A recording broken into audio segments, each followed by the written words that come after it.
Cordial saludo, mi nombre es Alejandro Cifuentes, les voy a mostrar el desarrollo de la práctica uno del curso de instrumentación industrial. Entonces la práctica uno nos dice, corresponde al resultado de aprendizaje uno, identificar los diferentes tipos de sensores y sus principales características, mediante la comprensión de conceptos y análisis de instrumentación de medida para ser seleccionados en situaciones problema que así lo ameriten. Entonces el primer punto nos dice caracterización de sensores. Punto A. Sensor de temperatura, fuerza u otra. En este caso cogí sensor de temperatura.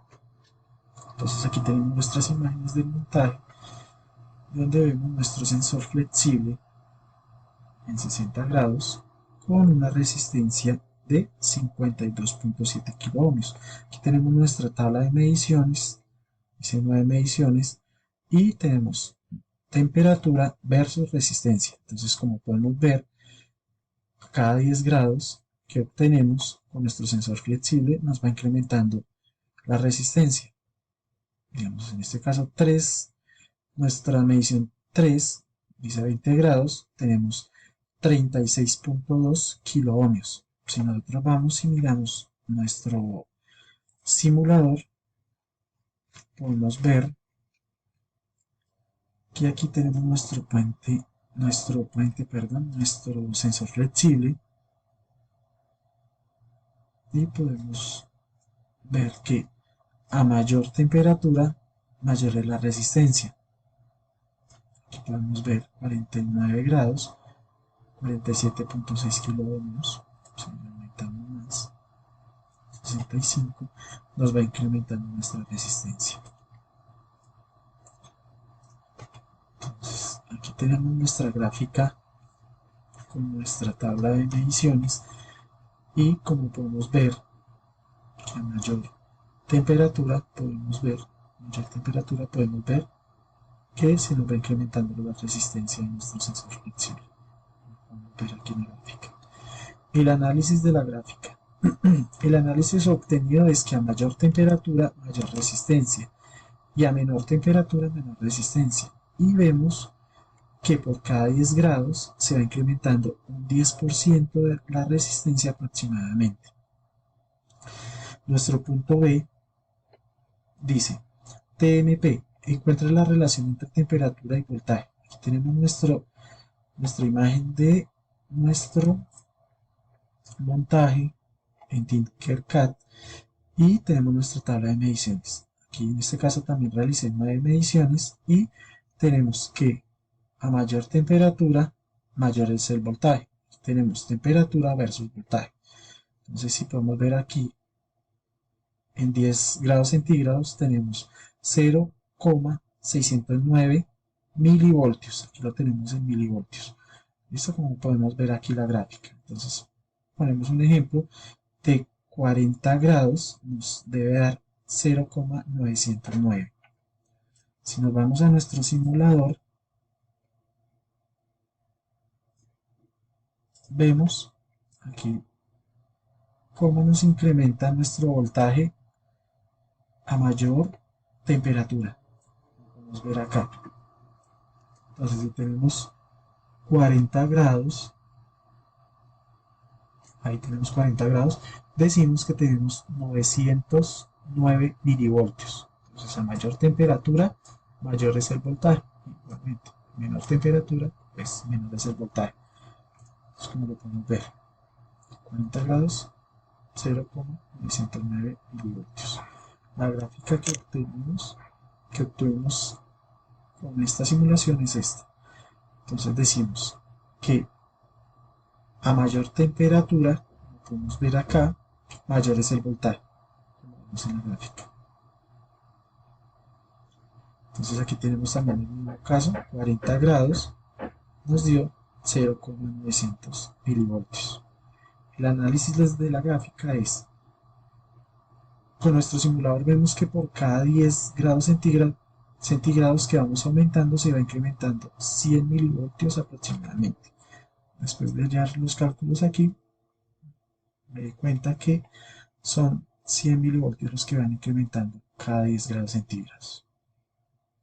El punto 2 de nuestro componente 1 nos dice, En el software Tinkercad implementa un puente de Whiston alimentado con 5 voltios para medir la variación de la fotorresistencia. Equilibre el puente con la fotorresistencia a 0% de incidencia de luz.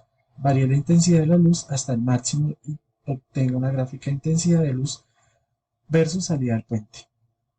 En este caso, pues ya tenemos que hallar nuestros cálculos matemáticos donde nos dice que Rx es igual a 180 kiloohmios. Este Rx pues viene siendo nuestra fotorresistencia y en este caso nos da a cero incidencia 180 kiloohmios. Como podemos ver aquí en nuestro simulador.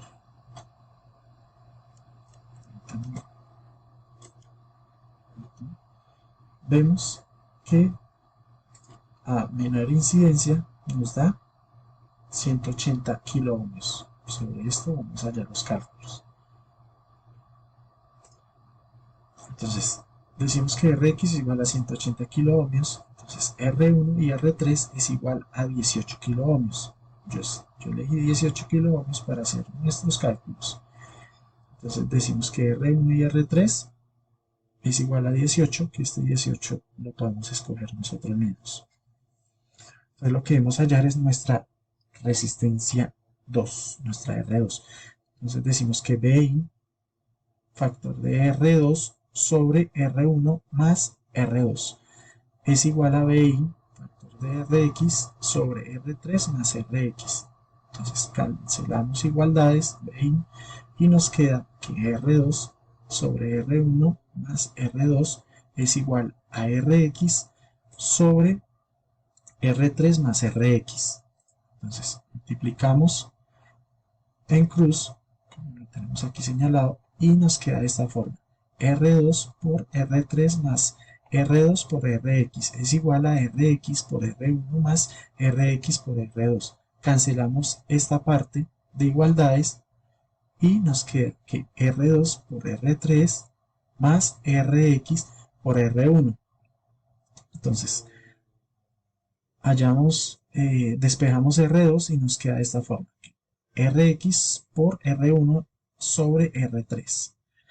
Entonces decimos que R2 es igual a 180 kiloohmios, que en este caso es nuestra fotorresistencia, por R1 sobre R3, 18 kiloohmios. Entonces 18 kiloohmios, cancelamos igualdades y nos queda que R2 es igual a 180 kiloohmios.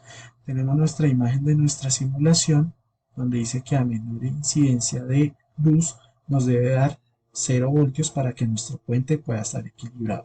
Tenemos nuestras mediciones. En este caso yo lo dejé con números porque no lo pude dejar con valores cualitativos como se había dicho en la práctica porque no me daba la gráfica, entonces me tocó pasarlo a números y tenemos que a 0 incidencia de luz nos da 0 voltios. O sea, aquí quiere decir que está nuestro puente equilibrado. Y si vamos aumentando la intensidad de la luz, nos va incrementando nuestro voltaje también, aquí en nuestro multímetro. Si vamos a nuestro simulador, a ver nuestro puente de Whiston, por favor, vemos que aquí lo tenemos totalmente equilibrado, como podemos ver. Decimos que a menor incidencia de luz, 0% de incidencia, tenemos 0 voltio en nuestro puente de salida. Entonces eso quiere decir que nuestro puente está totalmente equilibrado. Si incrementamos nuestra incidencia, vemos cómo se nos desequilibra el puente y nos va aumentando nuestro voltaje. Entonces ahí tenemos nuestro resultado. La gráfica que obtuvimos es esta. 0 voltios, tanto intensidad de luz como voltaje, y si vamos incrementando nuestra intensidad de luz, nos va incrementando nuestro voltaje, como nos aparece aquí en nuestra tabla de mediciones. El análisis de la gráfica es, como conclusión vemos que a mayor incidencia de luz, mayor es el voltaje de salida. Para este caso trabajamos resistencia de 18 kiloohmios, como lo había mencionado antes, para mantener nuestro punto de equilibrio. Cuando nuestra fotorresistencia está en 0% de incidencia, el circuito está en equilibrio, porque nos está entregando 0 voltios a nuestra salida. Tercer punto nos dice, en el software Tinkercad compruebe el funcionamiento del puente de Maxwell para la medición de capacitancias, realice los cálculos y compruébelos en la práctica. Aquí tenemos nuestros cálculos matemáticos. Por tiempo, no les voy a mencionar todo esto, que esta es la teoría, y aquí tenemos nuestros resultados para hallar nuestras capacitancias de CX, nuestra capacitancia, donde obtuvimos, después de hacer toda esta fórmula matemática, todo este cálculo, obtuvimos que nos da 560 microfarads y Rx nos da 5.6 kiloohmios. ¿Okay? Entonces aquí tenemos nuestras imágenes de simulación de cómo nos queda nuestra salida del puente de Maxwell versus entrada con nuestros osciloscopios. Vemos que está en equilibrio porque tenemos una línea en nuestro osciloscopio, una onda lineal y 0 voltios de voltios, perdón, incidencia no sino voltios. Vamos a mirarlo ahora en nuestro simulador y vemos que aquí también igualmente lo tenemos en equilibrio, como nos dice la guía que debemos mantener. Entonces decimos que 0 voltios en nuestra salida y una onda lineal en nuestro osciloscopio y nuestra entrada a nuestro puente una onda sinusoidal, como podemos ver acá. Entonces tenemos nuestro puente de Maxwell en equilibrio lineal versus 0 voltios. Y como conclusión, vemos que nuestro circuito con el osciloscopio está totalmente en equilibrio, entregándonos 0 voltios y una señal lineal. Si notamos en la entrada, vemos, en este caso la entrada, vemos que nos está entregando una forma de onda totalmente distinta de corriente alterna con respecto a la que tenemos a la salida de nuestro circuito. Entonces tenemos nuestra entrada diferente a la salida, que es lineal, nuestra señal, y 0 voltios. Muchas gracias por la atención. Hasta luego.